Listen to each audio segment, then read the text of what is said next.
Hello friends, welcome to our channel physics point by Ravinder. जैसा कि आप जानते हैं कि हमने सॉलिड स्टेट फिजिक्स के अंतर्गत एक वीडियो लेक्चर सीरीज़ स्टार्ट कर रखी है, जिसके 15 जो वीडियो हैं हम ऑलरेडी अपलोड कर चुके हैं और ये इसका 16वां वीडियो है। इसके अलावा भी हमने बीएससी पार्ट थर्ड ईयर का ही एक अन्य पेपर है न्यूक्लियर एंड पार्टिकल फिजिक्स, उसके भी सभी जो वीडियो हैं हमने हमारी जो प्लेलिस्ट है वहाँ पे अपलोड कर दिए हैं। इसके अलावा भी आपके कोई फ्रेंड्स हों जो बीएससी फर्स्ट ईयर या सेकेंड ईयर में हों तो वे भी हमारे जो वीडियोज़ हैं इनका लाभ उठा सकते हैं और कैसे फटाफट जो है रिवीजन कर सकते हैं या किस हिसाब से एक सिस्टमेटिक जो नोट्स हैं वो प्रिपेयर कर सकते हैं।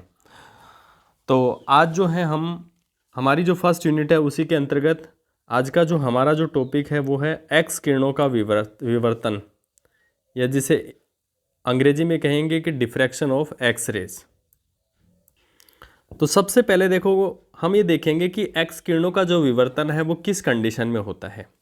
तो किस कंडीशन में होता है देखते हैं कि जब किसी कण पर उसके आकार की कोटि, मतलब कोई भी कण है, मान लेते हैं उसका आकार 1 एंगस्ट्रोम है, तो ये उसकी 1 एंगस्ट्रोम क्या हो गई, इसकी आकार की कोटि हो गई, के बराबर तरंग दैर्घ्य की किरणें आपतित होती हैं। मतलब जितना उसका आकार है उसी के बराबर जो आपतित जो किरण है उसका तरंग दैर्घ्य होना चाहिए, होती हैं। तो वे किरणें जो हैं अपने मार्ग से क्या हो जाती हैं, विचलित हो जाती हैं। वे किरणें क्या हो जाएंगी, अपने मार्ग से विचलित हो जाती हैं। मार्ग से विचलित होने का अर्थ ये है कि मतलब तरंगों का जो है क्या हो जाता है, विवर्तन हो जाता है। हमने क्या पढ़ा है विवर्तन में, कोई किरण है जो अपने मार्ग से विचलित हो जाए उसी को हम विवर्तन कहते हैं।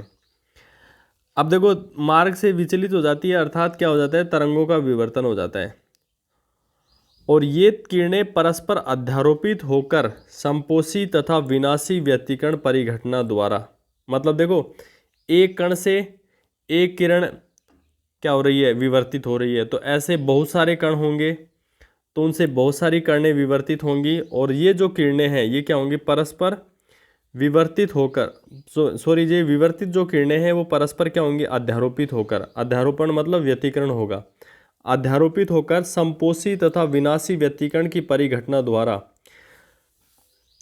एक फोटोग्राफिक जो प्लेट है वहाँ पे धब्बों का एक प्रारूप प्राप्त होता है, धब्बों का एक पैटर्न दिखाई देता है। मतलब जैसे हमने क्रिस्टल लिया और उसमें से हमने एक्स रेज को उसमें से गुजारा और उसके सामने एक फोटोग्राफिक प्लेट रख दी, तो फोटोग्राफिक जो प्लेट है वहाँ पे हमें क्या दिखते हैं, धब्बों का एक प्रारूप दिखाई देता है, जिसे हम क्या कहते हैं, डिफ्रैक्शन पैटर्न या विवर्तन प्रारूप। तो उम्मीद करता हूँ कि आपको ये समझ में आया होगा कि एक्स किरणों का विवर्तन कब होता है, उसमें कंडीशन क्या है कि कण का जो आकार है वो आपतित तरंग दैर्घ्य की कोटि का होना चाहिए। मतलब कण का जो आकार है वो 1 एंगस्ट्रोम की कोटि का है तो आपतित तरंग दैर्घ्य की जो वेवलेंथ जो है वो भी क्या होनी चाहिए, 1 एंगस्ट्रोम होनी चाहिए। तभी क्या होगा, जो तरंग है वो अपने मार्ग से विचलित होगी और विचलित होगी तो उससे क्या होगा, विवर्तन होगा और विवर्तन से क्या होगी, बहुत सारी किरणें, विवर्तित किरणें हमें प्राप्त होंगी जो एक दूसरे पे क्या होंगी, अध्यारोपित होंगी। अध्यारोपित होने से क्या होगे, या तो संपोषी व्यतिकरण होगा या विनाशी व्यतिकरण होगा। तो देखो कब तो डार्क धब्बे आपको मिलेंगे, कब ब्राइट धब्बे आपको मिलेंगे, वो संपोषी और विनाशी व्यतिकरण की कंडीशन पर डिपेंड करता है। तो व्यतिकरण की परिघटना द्वारा क्या होगा कि फोटो जो प्लेट है वहाँ पे धब्बों का एक प्रारूप दिखाई बनता है, जिसे हम क्या कहेंगे, विवर्तन प्रारूप।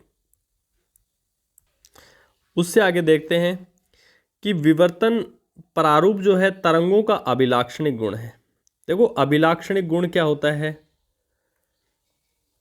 मतलब अभिलाक्षणिक गुण से तात्पर्य है कि मतलब ऐसा हर प्रकार की तरंग के साथ होता है, चाहे वो एक्स किरण हो, प्रकाश किरण हो, फोटोन किरण हो या कैसी भी किरण हो, जो जितनी भी ध्वनि तरंग हो, कैसी भी तरंगे हो, कैसी भी किरण हो, तो वो जो है उसमें विवर्तन की घटना होती है। मतलब हर प्रकार की जो तरंगे हैं, चाहे ध्वनि तरंगे हो, एक्स तरंगे हो, गामा रेज हो, जितनी भी तरंगे होती है जिनमें वेव नेचर पाया जाता है वो क्या होती है, उनमें विवर्तन की घटना होती है। मतलब इसमें कोई नई बात नहीं है। अब देखो विवर्तन प्रारूप हम प्राप्त करते हैं, इसके बेनिफिट क्या हैं कि इससे कणों के मध्य दूरी ज्ञात की जाती है। मतलब जैसे हम डिफ्रैक्शन पैटर्न तो देखते हैं यहाँ पे क्रिस्टल के अंदर, उसके पीछे हमारा जो उद्देश्य यह है कि हमें कणों के बीच की दूरी ज्ञात करना। हमारा उद्देश्य क्या है? कणों के बीच की दूरी ज्ञात करना। अब देखो, हमने आपको बताया कि कोई भी कण है, ये कोई कण है, अब इस पे आपतित जो किरण है, एक्स किरण है, उसकी तरंग दैर्घ्य लैम्डा जो है इस कण के आकार की कोटि के बराबर होगी, तभी हमें यहाँ पे विवर्तन प्रारूप दिखाई देता है। अब देखो, ऐसा क्यों दिखाई देता है, मतलब ऐसा क्यों होता है, इसकी व्याख्या जो है लाउवे नामक साइंटिस्ट हुए उन्होंने की कि मतलब एक क्रिस्टल से मतलब विवर्तन प्रारूप कैसे दिखाई दे सकता है। तो इसके लिए लाउवे नामक साइंटिस्ट है, उन्होंने क्या किया, एक्स किरणों के वेव नेचर मतलब तरंग गुण को सिद्ध करने के लिए लाउवे ने क्या बताया या सुझाव दिया मतलब उसने कोई एक्सपेरिमेंट नहीं किया भैया ऐसा हो सकता है, कि सिद्ध करने के लिए लाउवे ने सुझाव दिया कि एक जो क्रिस्टल है वो किसके समान कार्य करता है, त्रिविमीय विवर्तन grating, three dimensional diffraction grating के समान कार्य करता है। मतलब एक जो क्रिस्टल जो होता है ना, क्रिस्टल वो किसके समान कार्य करता है, त्रिविमीय विवर्तन ग्रेटिंग। अब आप पूछोगे सर ये विवर्तन ग्रेटिंग क्या हो गई या ग्रेटिंग क्या हो गई, तो बीएससी फर्स्ट ईयर ऑप्टिक्स में आप ग्रेटिंग पढ़ते हैं। तो ग्रेटिंग जो होती है ना वो क्या होती है, जैसे एक हमने कांच की एक प्लेट ले ली, अब इसमें देखो वर्त बनाते हैं, क्या बनाते हैं, वर्त बनाते हैं। अब इन वर्तों को एकांतर क्रम में चिकना और खुरदरा करते हैं, जैसे एक खुरदरी सतह हो गई, फिर एक चिकनी सतह हो गई, फिर एक खुरदरी सतह हो गई, फिर एक चिकनी सतह हो गई। तो इस प्रकार की जो संरचना होती है ना, इससे भी हमें विवर्तन प्रारूप दिखाई देता है। तो ये जो संरचना है इसको हम बोलते हैं विवर्तन ग्रेटिंग। तो एक जो क्रिस्टल है वो किसके समान कार्य करने लगता है, एक त्रिविमीय विवर्तन ग्रेटिंग के समान कार्य करने लगता है, कार्य कर सकता है। ऐसा मतलब किसने सुझाव दिया, लाउवे नामक साइंटिस्ट ने दिया। अब देखो लाउवे ने सुझाव तो दे दिया लेकिन उसने कोई एक्सपेरिमेंटल वेरिफिकेशन नहीं किया। तो लाउवे के सुझाव का जो प्रायोगिक जो सत्यापन है वो दो साइंटिस्ट हुए, उन्होंने किया। अब दो साइंटिस्ट कौन कौन से हैं वो देखते हैं हम यहाँ पे। एक तो थे साइंटिस्ट थे फ्रीडरिक और निपिंग। उन्होंने क्या किया, लाउवे का जो सुझाव था कि उसने बताया कि एक जो क्रिस्टल है वो त्रिविमीय ग्रेटिंग के समान कार्य कर सकता है।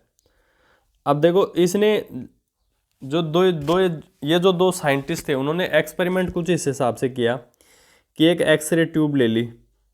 अब यहाँ से देखो नीचे से एक्स किरण इस पर 45 डिग्री पे यहाँ पे कोई ऐसे झुका हुआ है, इस पर आपतित होंगी तो ये एक्स किरणें जो हैं एक्स किरण के रूप में आप आगे बढ़ेंगी।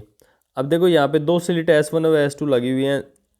स्लिट लगाने के पीछे हमेशा ऑब्जेक्टिव क्या रहता है कि ये जो किरण है एक्स किरण इसको पुंज के रूप में प्राप्त करना।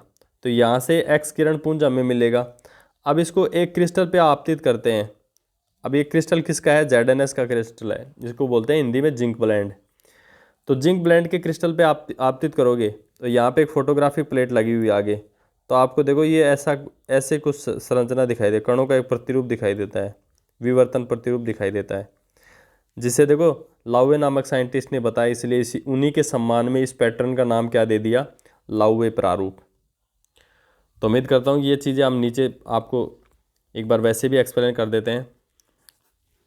तो लिखा है कि लाउवे के सुझाव के प्रायोगिक सत्यापन के लिए फ्रेडरिक और निपिंग ने एक्स किरणों का एक पुंज किस पे डाला, जिंक ब्लेंड ZnS के क्रिस्टल से गुजारा तथा परिणामी कणों को एक फोटोग्राफिक प्लेट पर क्या किया, प्राप्त किया।